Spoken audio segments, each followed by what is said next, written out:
பூஜ்யாய ராகவேந்திராய சத்ய தர்மரதாய ச பஜதாம் கல்பவ்ருக்ஷாய நமதாம் காமதேனுவே. கிருஷ்ணாய வாசுதேவாய தேவகி நந்தனாய ச நந்தகோபகுமாராய கோவிந்தாய நமோ நமः. ஐந்தாவது வேதம் என்று போற்றப்படும் மகாபாரதம் பார்த்து வருகிறோம். தர்மத்தின்படி கிடைக்க வேண்டிய ராஜ்யத்தை கௌரவாதிகள் பலமுறை கேட்டும் தர மறுத்தனர். பகவான் கிருஷ்ணனை நீர் தயவு செய்து சென்று தூதுவனாக ராஜ்யத்தை பெற்றுத்தர வேண்டும் என பணிக்க ஒப்புக்கொண்டு பகவான் கிருஷ்ணன் ஹஸ்தினபுரம் சென்று திருதராஷ்டிரனை சந்தித்து பல்வேறு உபதேசங்களை செய்தான். பிள்ளை மேல் இருக்கக்கூடிய பாசத்தினால் அவன் செய்கின்ற அத்துணை அதர்மத்திற்கும் துணை நிற்கிறாய் திருதராஷ்டிரா. இதனால் உன்னுடைய குலமே நாசமாக போகிறது என்று எடுத்துரைத்தும் பகவான் கிருஷ்ணனை தொடர்ந்து பரசுராமர், கண்வரிஷிகள், நாரதர், காந்தாரி உட்பட எவ்வளவோ நல்ல வார்த்தைகள் கூறியும் துரியோதனன் கேட்டபாடில்லை. மாறாக பகவான் கிருஷ்ணனை கட்டி போட எத்தனைக்க பகவான் கிருஷ்ணனோ விஸ்வரூப தரிசனத்தை காண்பிக்க பக்தர்கள் கண்டு மகிழ்ந்தனர். இனி இதற்கு தீர்வு யுத்தமே என்று குந்தியை சந்தித்து உன்னுடைய பிள்ளைகளிடம் என்ன சொல்ல வேண்டும் என்று கேட்க மிக நீண்ட உபதேசத்தை சத்திரிய தாய் குந்தி கூற இதனை பீஷ்ம துரோணாதிகள் கேட்டு துரியோதனனுக்கு, துரியோதனா, நீ நினைப்பது போல் யுத்தத்தில் வெல்வது எளிதல்ல. யாரு? பீஷ்மர் துரோணாச்சாரியார் கூட சொல்ல பார்த்தார். ஏன்னா எங்களுடைய ஆயுள் மிக மிக குறைவு, சொல்ப தினங்களே நாம் இருக்க போகிறோம். யுத்தத்தில் நாங்கள் வீழத்தான் போகிறோம் என்பதை சூச்சகமாக சொல்லி கூட அதற்கெல்லாம் செவிசாய்க்கவில்லை துரியோதனர். அது மட்டுமா, கர்ணனை சந்தித்து அவனுடைய பிறவியினுடைய ரகசியத்தை பகவான் கிருஷ்ணன் கூறி பாண்டவர்களில் நீ மூத்தவனாவாய், நீயே ராஜ்ய பரிபாலனம் செய் என்று கிருஷ்ணன் கேட்டுக்கொண்டும் அதை மறுத்தான் கர்ணன்.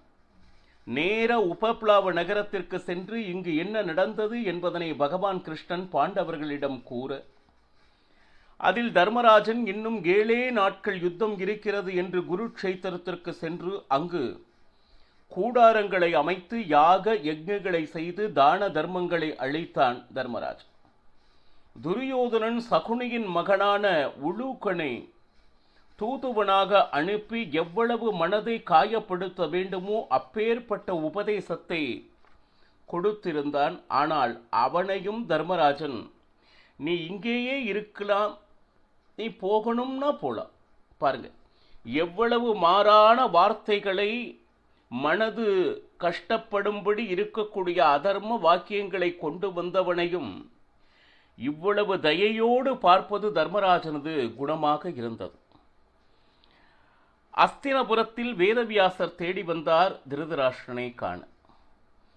போரில் வெல்வதற்கு ஏதாவது அறிகுறிகள் ஏதாவது தென்படுமா என்று கேட்க வேதவியாசர் சகுன சாஸ்திரத்தை விளக்கினார். அற்புதமான திவ்ய திருஷ்டியை சஞ்சயனுக்கு வேதவியாசர் வழங்கினார். அப்பொழுது திருதராஷ்டிரன் சஞ்சயனை பார்த்து பலவிதமான கேள்விகளை கேட்கிறார். இந்த பூமி எப்படி உருவானது, இதில் இருக்கக்கூடிய ஜீவர்கள் எப்படி எப்படி அமைந்திருக்கிறார்கள் என்கின்ற விளக்கத்தை கூறு. பஞ்சபூதங்கள், அதற்கு உள்ள குணங்களை விளக்கி கூறு அப்படின்னு ரொம்ப அற்புதமான விளக்கங்களை கொடுத்து கொண்டிருக்கிறார். இப்பொழுது திருதராஷ்டிரனுடைய கேள்வி, யுகங்கள் என்று சொல்கிறார்களே, அவை எத்தனை? அந்த யுகங்களில் வாழ்கின்ற மனிதர்களுக்கு எவ்வளவு ஆயுள், எப்படி அவர்களுடைய குணங்கள் அமைந்துள்ளது என்கின்ற விவரத்தை கூறுவாயாக என்று திருதராஷ்டிரன் கேட்க அதற்கு சஞ்சயன் பதில் கூறுகிறான். யுகங்கள் என்பது 4. அதாவது கிருதயுகம், திரேதாயுகம், துவாபர யுகம், கலியுகம் என்று யுகங்கள் என்பது 4. அப்போ கிருதயுகத்தில் வாழ்கின்ற ஒவ்வொரு ஜீவன்களும், அதாவது மனிதர்கள், நிறைய ரிஷிமுனிகளே கிருதயுகத்தில் வாழ்ந்து வந்தனர். அவர்களுடைய ஆயுட்காலம் 4000 வருடங்கள் என்று மகாபாரதம் சொல்கிறது. 4000 வருஷம் அவர்களுடைய ஆயுள் என்றால் அந்த கிருதயுகத்தில் ஜனங்களெல்லாம் எப்படி இருந்தார்கள் அப்படின்னா, பலிஷ்டர்கள், அதாவது மகா பலசாலிகளாக இருந்தார்கள்.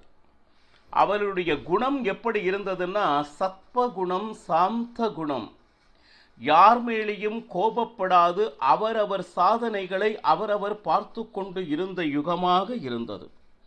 அப்புறம் இந்த ஆங்கிலத்தில் சொல்வாங்க வில் பவர், எது வந்தாலும் அதை எதிர்த்து நிற்கக்கூடிய அந்த தைரியம் மிகுந்தவர்களாக கிருதயுகத்தில் இருந்தார்கள். குணம்னா அற்புதமான குணம். நானும் நன்றாக இருக்க வேண்டும், பிறரும் நன்றாக இருக்க வேண்டும் என்கின்ற அந்த பரந்த மனப்பான்மை கிருதயுகத்தில் இருக்கக்கூடிய ஒவ்வொருவருக்கும் இருந்தது.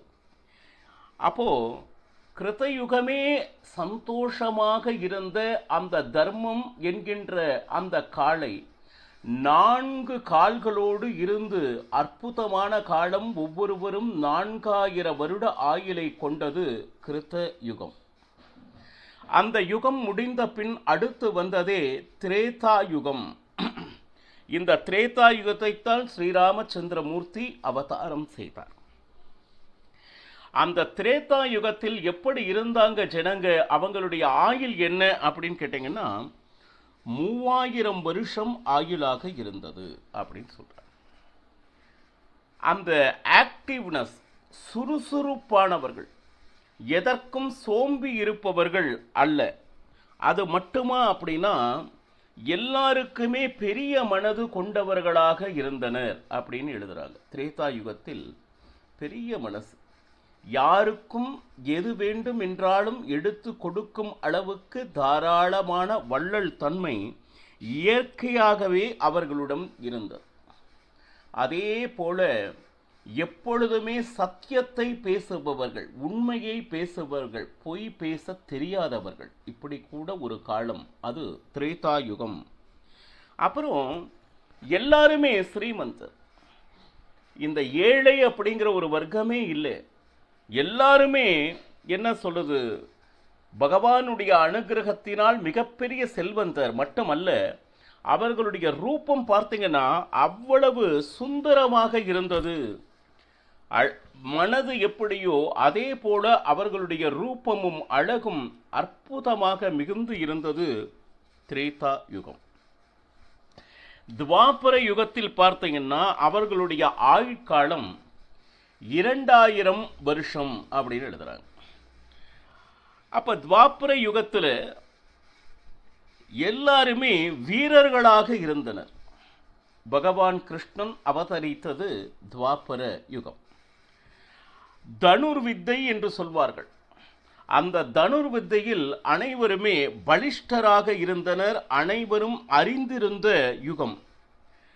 இதுல என்னன்னா, இதுல எல்லா வர்ணத்தவரும் இருந்தார்கள் துவாபர யுகத்தில் அப்படின்னு சொல்லிட்டு துவாபர யுகத்தை பற்றி மகாபாரதம் குறிப்பிடுகிறார். இப்போ கலியுகம். கலியுகத்தில் ஆயுள் பிரமாணம் என்ன அப்படிங்கிற ஒரு கேள்விக்கு, ஏன்னா 4000, 3000, 2000 அப்படின்னு சொல்லிட்டு வருஷங்கள் ஏற்கனவே இருக்கக்கூடிய 3 யுகத்துக்கு நிர்ணயிக்கப்பட்டது. கலியுகத்தில் மட்டும் ஆயுட்பிரமாணம் அப்படின்னு சொல்லிட்டு தீர்மானிக்கவே இல்லைன்னு மகாபாரதம் சொல்லு. ஏன்னா கர்ப்பத்திலேயே சில குழந்தைகள் இறந்து போகவும் வாய்ப்பு இருக்கிறது. 80, 100 வயது வாழ்ந்தவர்களும் இருக்கின்றார்கள். ஆனா கலியுகத்தில் ஒரு ஜீவனுடைய ஆயுள் இவ்வளவு என்று நிர்ணயிக்கப்பட்டிருக்கிறதா அப்படின்னா மகாபாரதம் சொல்றது ஆயுட்பிரமாணம் இல்லை. நாம வாழ்த்தும் போது 100 ஆண்டு காலம் வாழ்க, இன்னும் சொல்ல போனா 120 வருஷம் அப்படிலாம் நாம கேள்விப்பட்டிருக்கோம். இங்க மகாபாரதத்துல கலியுகத்துல இவ்வளவுதான் ஆயுள் என்று நிர்ணயிக்கப்படவில்லை அப்படின்னு எழுதப்பட்டிருக்கிறது.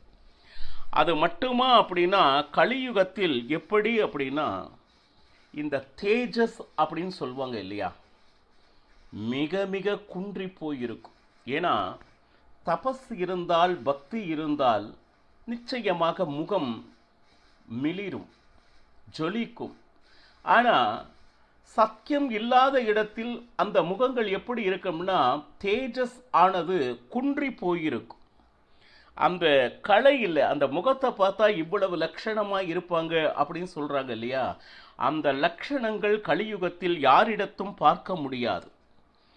தபஸ், அப்புறம் சத்தியம், அடுத்து தர்மம், இதையெல்லாம் உங்களால் கலியுகத்தில் பார்க்கவே முடியாது.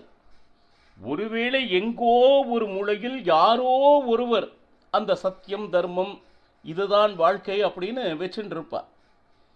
மற்ற பெரும்பான்மையாலும் ஒரு சத்தியத்தையோ தர்மத்தையோ தபஸையோ உங்களால் கலியுகத்தில் பார்க்கவே முடியாது. அது மட்டுமே இல்லாமல் ஆன்மீக பலம் என்பது கொஞ்சம் கூட இல்லை, மிகவும் குன்றி போயிருக்கும். ஆன்மீகத்தை எதிர்க்கும் யுகமே கலியுகம். நாஸ்திகர்கள் வெற்றி பெறுவதாக தோன்றும். நிறைய இடையூறுகள் ஆன்மீகவாதிகளுக்கு ஏற்படும். ஜனங்களுக்கு கோபம் இவ்வளவுன்னு இல்லை, எந்த ஒரு விஷயத்திற்கும் கோபம். அது மட்டுமா அப்படின்னா, நான் மட்டும் வாழ வேண்டும் என்கின்ற சுயநலம் மிகுந்தவர்களாக இருப்பது கலியுகத்தில் தான். எதற்கு எடுத்தாலும் பொய், உண்மை என்பது இல்லை. அப்படி உண்மை ஏதாவது பேசினாலும் அது ஜெயிக்காது. சரி, எல்லாருக்குமே ஆசை. அந்த ஆசை என்னன்னு கேட்டிங்கன்னா, ஒன்று முடிஞ்சா இன்னொன்று, இது முடிஞ்சா இன்னொன்று. அது என்றுமே முடியாத ஒரு ஆசையாக கலியுகத்தில் இருக்கும். அதே போல பொறாமை. பொறாமைனா எப்படின்னு கேட்டிங்கன்னா, என்னை விட வேறு யாரும் உயர்ந்து விடக்கூடாது என்கின்ற அந்த பொறாமை குணம். ஒருவர் அப்படி உயர்ந்து விட்டால் அவர்களிடத்தில் இருக்கக்கூடிய ஏதாவது ஒரு கெட்ட குணத்தை சொல்லி சொல்லி அவர்களை மட்டுப்படுத்தக்கூடிய கீழ்த்தரமான குணம் கலியுகத்தில் மிகுந்து இருக்கும். யாராவது ஒருவருடைய கீர்த்தி பிரபல்யமாக இருக்கிறது என்றால், இவனை எனக்கு தெரியாதா, சின்ன வயசில் அவன் பண்ணாத தப்பா என்று அவனுடைய கீர்த்தியை பற்றி பேசாது அவன் மேலே நிறைய பழிகளை போட்டு அவனுடைய கீர்த்தியை குறைக்கும் கீழ்த்தரமான செயல் எப்பொழுது இருக்கும்னா கலியுகத்தில் நிறைந்து இருக்கும். அகங்காரம், அவ்வளவுதான். நான் இந்த உலகத்தில் என்னை தவிர இந்த வேலையை யாராலும் செய்ய முடியாது என்கின்ற குணம் மிகுந்த யுகம் எதுன்னா அது கலியுகம். இப்படி அதே போல உள் ஒன்று புறம் ஒன்று, மனது முழுக்க விஷம். ஆனால் வாய் பார்த்தீங்கன்னா வாங்க வாங்க வாங்க, இப்பதான் உங்களை பற்றி தான் நான் பெருமையாக பேசிட்டு இருந்தேன். ஆனால் உள்ளே எவ்வளவுக்கு எவ்வளவு அவர்களை இகழ வேண்டுமோ இகழ்ந்து விட்டு ஒரு பொய்யான புன்னகையை அவர் முன் உதிர்க்கும் செயல் கிருத்தயுகத்தில் கலியுகத்தில் மிகுந்து இருக்கும். பார், இதில் அது மட்டுமா அப்படின்னு கேட்டிங்கன்னா, இந்த உலகத்தில் இருக்கக்கூடிய அத்தனை பேரும் எனக்கு கீழ்தான் இருக்க வேண்டும் என்கின்ற ஒரு எண்ணம் மிகுந்து இருப்பது கலியுகம்.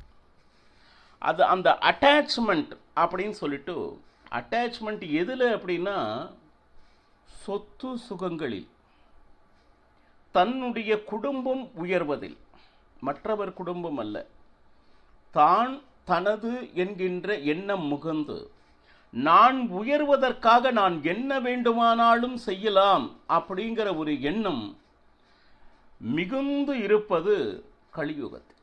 பார்த்தோம்னா சுமார் 5000 வருடங்களுக்கு முன்னாடியே இன்று நாம் நிதர்சனமாக என்ன பார்த்து கொண்டிருக்கிறோமோ அதனை எவ்வளவு தீர்க்க தரிசனமாக இது மகாபாரதம் எடுத்துரைக்கிறது பாருங்க.